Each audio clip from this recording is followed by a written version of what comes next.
Good morning everyone. आज हम लोग इस लेक्चर के दौरान प्राइम मिनिस्टर पार्ट 2, इससे पहले हम लोगों ने संसदीय और अध्यक्षात्मक शासन के बीच अंतर को समझा था। उसी क्रम में आज हम लोग विशेषकर भारतीय प्रधानमंत्री की स्थिति, भूमिका और शक्तियों को संसद के संदर्भ में, मंत्रिपरिषद के संदर्भ में और राष्ट्रपति के संदर्भ में जानने की कोशिश करेंगे। देखिए, भारतीय संविधान की संसदीय व्यवस्था में जैसा कि हम जानते हैं, राष्ट्रपति को नाम मात्र की कार्यकारी शक्ति, डिज्यूरी एग्जीक्यूटिव की भूमिका दी गई है। वही प्रधानमंत्री के पास वास्तविक कार्यकारी शक्तियां हैं, डिफेक्टो पावर्स हैं। दूसरे शब्दों में राष्ट्रपति की भूमिका नाम मात्र का अध्यक्ष या राज्य के अध्यक्ष की है और प्रधानमंत्री की भूमिका सरकार के अध्यक्ष की है। देखिए, भारतीय संविधान में प्रधानमंत्री के निर्वाचन की कोई ज़्यादा व्यापक चर्चा नहीं की गई है। भारतीय संविधान का अनुच्छेद 74 केवल इतना कहता है कि भारतीय राष्ट्रपति को उसके कार्यों में सलाह और सहयोग देने के लिए एक मंत्रिपरिषद होगी जिसका अध्यक्ष प्रधानमंत्री होगा। और अनुच्छेद 75 कहता है कि राष्ट्रपति प्रधानमंत्री की नियुक्ति करेगा और प्रधानमंत्री की सिफारिश पर अन्य मंत्रिपरिषद या मंत्रिमंडल के सदस्यों की नियुक्ति की जाएगी। इस संदर्भ में दो प्रश्नों पर विचार करना बहुत आवश्यक हो जाता है। पहला, कि क्या राष्ट्रपति प्रधानमंत्री की नियुक्ति के संदर्भ में अपनी इच्छा से, अपने स्वविवेक से कार्य कर सकता है? देखिए, भारतीय राष्ट्रपति प्रधानमंत्री की नियुक्ति करता है, लेकिन राष्ट्रपति किसे प्रधानमंत्री पद के लिए आमंत्रित करेगा, नियुक्त करेगा, यह इस बात पर निर्भर करता है कि किस दल को संसद में बहुमत प्राप्त है या किस गठबंधन को, किस मोर्चे को संसद में बहुमत प्राप्त है। इसलिए राष्ट्रपति के लिए अनिवार्य हो जाता है कि वे उसी व्यक्ति को प्रधानमंत्री पद पर आमंत्रित करे या नियुक्त करे जिसे संसद में बहुमत प्राप्त है। इसी संदर्भ में हम देख सकते हैं 1988 में दिल्ली हाई कोर्ट का एक डिसीजन आया था कि राष्ट्रपति के लिए अनिवार्य नहीं है कि वो किसी भी व्यक्ति को प्रधानमंत्री नियुक्त करने से पहले सदन में अपना बहुमत सिद्ध करने के लिए बुलाए। बेहतर होगा राष्ट्रपति पहले किसी व्यक्ति को प्रधानमंत्री के पद पर नियुक्ति करे, उसके उपरांत एक समय सीमा उसको दी जाए और उस समय सीमा में उसको बहुमत सिद्ध करने के लिए कहा जाए।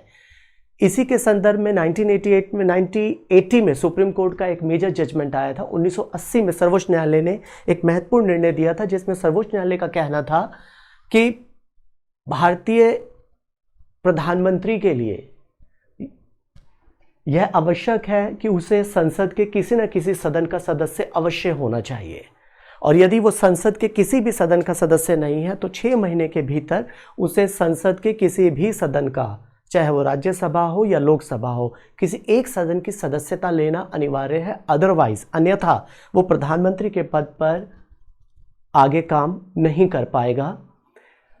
इसी क्रम में एक और दूसरा प्रश्न विचारणीय आता है कि क्या भारतीय प्रधानमंत्री के लिए अनिवार्य है कि वो लोकसभा से ही हो? देखिए, अधिकतर हमने देखा भारतीय प्रधानमंत्री सदैव लोकसभा से ही चुनकर आते हैं। लोकसभा में बहुमत प्राप्त दल के नेता होते हैं, लेकिन भारतीय संविधान में ये अनिवार्यता नहीं है कि कोई भी व्यक्ति यदि जिसे भारतीय प्रधानमंत्री बनना है वो लोकसभा का ही सदस्य हो। ऐसा अनिवार्यता नहीं है। भारत के अनेक ऐसे प्रधानमंत्री बने हैं जो लोकसभा से नहीं बल्कि राज्यसभा के सदस्य थे। देवगौड़ा, श्रीमती इंदिरा गांधी, मनमोहन सिंह, ये 3 ऐसे व्यक्ति रहे हैं जो कि राज्यसभा के सदस्य थे, जिन्होंने लोकसभा की सदस्यता, जो लोकसभा से प्रधानमंत्री पद पर नहीं आए थे बल्कि राज्यसभा से प्रधानमंत्री बनकर आए थे। 1966 में जब श्रीमती इंदिरा गांधी पहली बार देश की भारतीय प्रधानमंत्री बनी थी तो उस समय वो राज्यसभा की सदस्य थे। और मनमोहन सिंह कभी भी लोकसभा के सदस्य नहीं रहे हैं। वो हमेशा जब दोनों कार्यकाल में यूपीए 1, यूपीए 2 में जब भी वो प्रधानमंत्री पद पर आए हैं तो हमेशा राज्यसभा से ही उन्हें स्थान दिया गया है।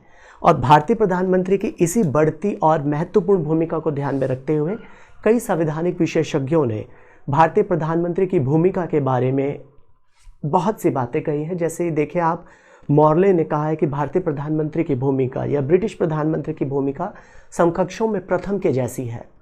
वहीं सर विलियम हार्टकोट ने भारतीय प्रधानमंत्री की तुलना तारों में चंद्रमा के समान की है। आइवर जेनिंग्स ने प्रधानमंत्री के पद की उपमा सूर्य के समान की है जिसके चारों ओर सभी ग्रह चक्कर लगाते हैं। वहीं लॉस्की ने प्रधानमंत्री और कैबिनेट के संबंधों के संदर्भ में कहा है कि प्रधानमंत्री कैबिनेट के जीवन के निर्माण में, उसके जीवन के विकास में और उसकी मृत्यु में बहुत बड़ा योगदान देता है। इसी प्रकार सर रैमजे म्योर का कथन है कि प्रधानमंत्री राज्य रूपी नाव का मल्हार है, राज्य रूपी नाव का खेवैया है।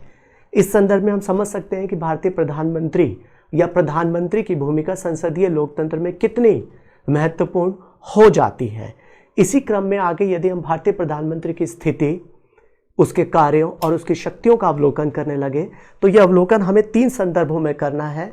भारतीय प्रधानमंत्री का मंत्रिपरिषद के साथ संबंध, भारतीय प्रधानमंत्री का संसद के साथ संबंध और भारतीय प्रधानमंत्री का राष्ट्रपति के साथ संबंध। देखिए, भारतीय प्रधानमंत्री का यदि मंत्रिपरिषद के साथ संबंध देखा जाए तो जैसा कि हम जानते हैं, प्रधानमंत्री अपने मंत्रिपरिषद की नियुक्ति में बहुत बड़ा योगदान देता है। प्रधानमंत्री किसी भी व्यक्ति को, यदि अपने दल के किसी भी व्यक्ति को मंत्री बनाना है तो इसकी सिफारिश राष्ट्रपति से कर सकता है।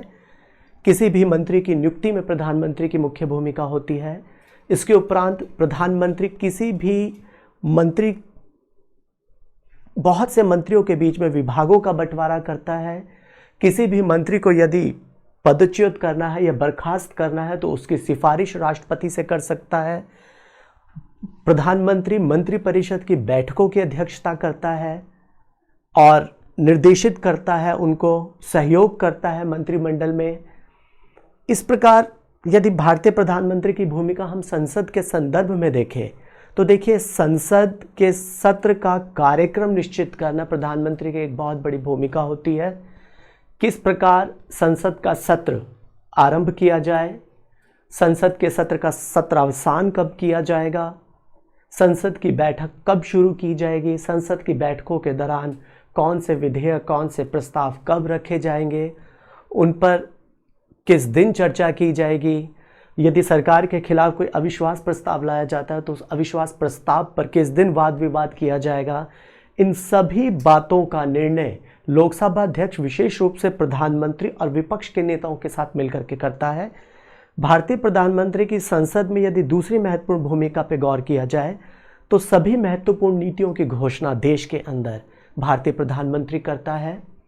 चाहे वो नीति सैन्य हो, चाहे विदेश नीति हो, चाहे अर्थव्यवस्था के संबंध में कोई बड़ा परिवर्तन हो।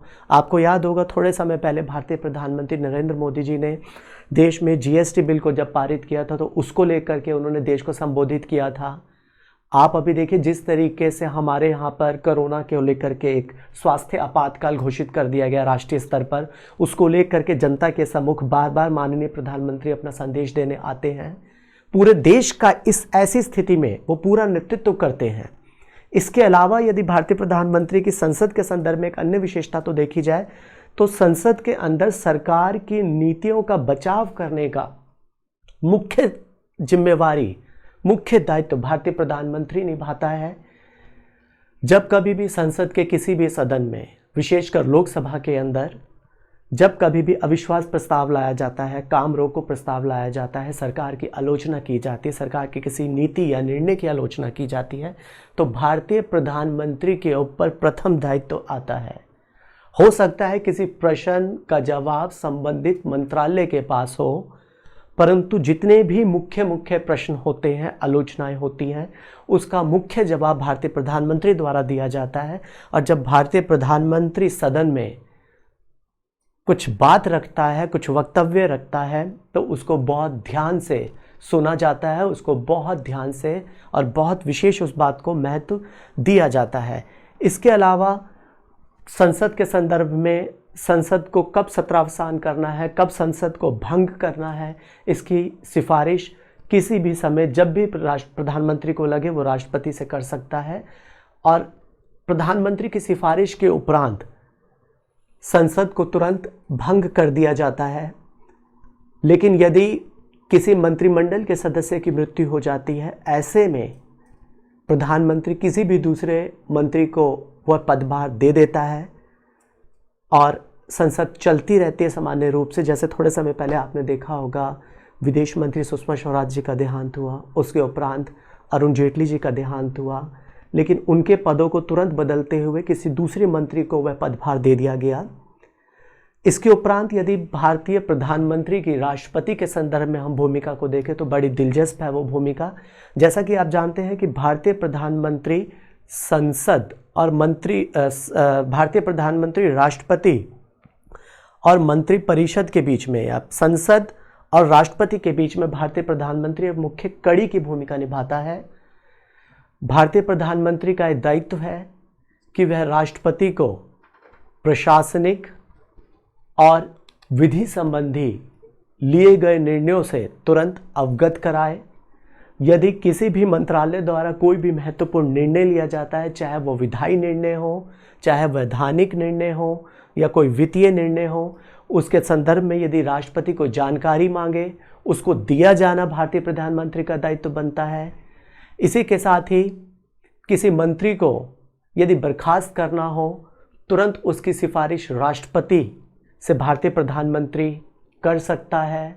भारतीय प्रधानमंत्री की एक और अन्य भूमिका आती है, यदि किसी भी मंत्रालय से संबंधित मंत्री ने कुछ निर्णय ले लिया है, कुछ विनिश्चय कर लिया है, तो राष्ट्रपति द्वारा अपेक्षित किए जाने पर यदि वह निर्णय मंत्रिपरिषद में चर्चा के दौरान या मंत्रिपरिषद में उस पर चर्चा नहीं की गई है और राष्ट्रपति द्वारा अपेक्षित किए जाने पर प्रधानमंत्री उसे मंत्रिपरिषद के समकक्ष रखवा सकता है। इसके साथ ही भारतीय प्रधानमंत्री राष्ट्रपति को कई अधिकारियों की नियुक्ति के लिए परामर्श और सहयोग देता है, जैसे यूपीएससी चेयरमैन, जैसे अटॉर्नी जनरल, जैसे इलेक्शन कमीशन का chairperson, comptroller and auditor general CAG. इसके अतिरिक्त अन्य कई सारे जैसे फाइनेंस कमीशन, वित्त आयोग के अध्यक्ष और अन्य सदस्यों की नियुक्ति के लिए भी भारतीय प्रधानमंत्री राष्ट्रपति को सहयोग देता है। और एक और महत्वपूर्ण बात जो भारतीय प्रधानमंत्री और राष्ट्रपति के संबंधों को लेकर आती, जैसा कि मैंने अभी पहले भी जिक्र किया था कि क्या राष्ट्रपति प्रधानमंत्री को बर्खास्त कर सकता है। देखिए, राष्ट्रपति के लिए किसी भी ऐसे प्रधानमंत्री को बर्खास्त करना बहुत मुश्किल होगा जिसे सदन में बहुमत प्राप्त है। यदि कोई भी प्रधानमंत्री जो गठबंधन सरकार के द्वारा चयन किया गया है या जो सदन में अपना बहुमत खो दे, ऐसी स्थिति में हो सकता है कि राष्ट्रपति दूसरे दल जिनको कि बहुमत प्राप्त है उनको सरकार बनाने के लिए आमंत्रित कर सके। पर ज़्यादातर यही होता है कि प्रधानमंत्री सदन में बहुमत प्राप्त दल के नेता को कभी भी बर्खास्त नहीं कर पाता, क्योंकि यहाँ पर यह बात उल्लेखनीय है कि भारतीय संविधान में यह निश्चित है कि बिना प्रधानमंत्री के भारतीय संसदीय प्रणाली चल ही नहीं सकती। इसी के साथ इन्हीं सब बातों से हटके अगर एक और पहलू मैं आप लोगों के साथ जिक्र करना चाहूँगा, हमारे देश में ऐसे 6 मुख्यमंत्री हुए हैं जो आगे चल करके देश के प्रधानमंत्री पद पर सुशोभित हुए हैं। ये 6 मुख्यमंत्रियों की यदि मैं बात करूँ तो इसमें मोरारजी देसाई, नरसिम्हा राव, देवगौड़ा, वीपी सिंह, चौधरी चरण सिंह और नरेंद्र मोदी, ये 6 मुख्यमंत्री हुआ करते थे अलग अलग राज्यों में, जो कि आज और बहुत पहले मोरारजी देसाई प्रधानमंत्री बने, वो महाराष्ट्र के मुख्यमंत्री हुआ करते थे। नरसिम्हा राव आंध्र प्रदेश के मुख्यमंत्री होते थे और नरसिम्हा राव दक्षिण भारत से देश के प्रधानमंत्री बनने वाले पहले व्यक्ति थे। इसी प्रकार आप देखिए, देवगौड़ा कर्नाटक के मुख्यमंत्री थे, वीपी सिंह उत्तर प्रदेश के मुख्यमंत्री थे, चौधरी चरण सिंह अविभाजित उत्तर प्रदेश के मुख्यमंत्री होते थे, नरेंद्र मोदी गुजरात के मुख्यमंत्री होते थे, जो अभी तत्कालीन भारतीय प्रधानमंत्री पद पर सुशोभित है। संक्षेप में यही कहा जा सकता है कि भारतीय प्रधानमंत्री की यदि भूमिका पर गौर किया जाए, मंत्रिमंडल के संदर्भ में या मंत्रिपरिषद के संदर्भ में, संसद के संदर्भ में और राष्ट्रपति के संदर्भ में, तो मुझे रैमज़े म्योर का वो कथन बहुत सही दिखाई देता है कि भारतीय प्रधानमंत्री राज्य रूपी नाव का खेवैया है, या भारतीय प्रधानमंत्री जैसे कि जेनिंग्स ने कहा था कि सूर्य के समकक्ष है जिसके चारों ओर सभी ग्रह चक्कर लगाते हैं। ठीक ऐसी ही स्थिति हमें भारतीय प्रधानमंत्री की दिखाई देती है, जिसके चारों ओर सभी कैबिनेट मंत्री देश की प्रत्येक राजनीतिक, आर्थिक गतिविधि और अंतर्राष्ट्रीय गतिविधि घटित होती है। इसलिए प्रधानमंत्री को समकक्षों में प्रथम कहना बहुत उचित है। प्रधानमंत्री की भूमिका बहुत ही अतुलनीय और महत्वपूर्ण है भारतीय संसदीय व्यवस्था में। धन्यवाद।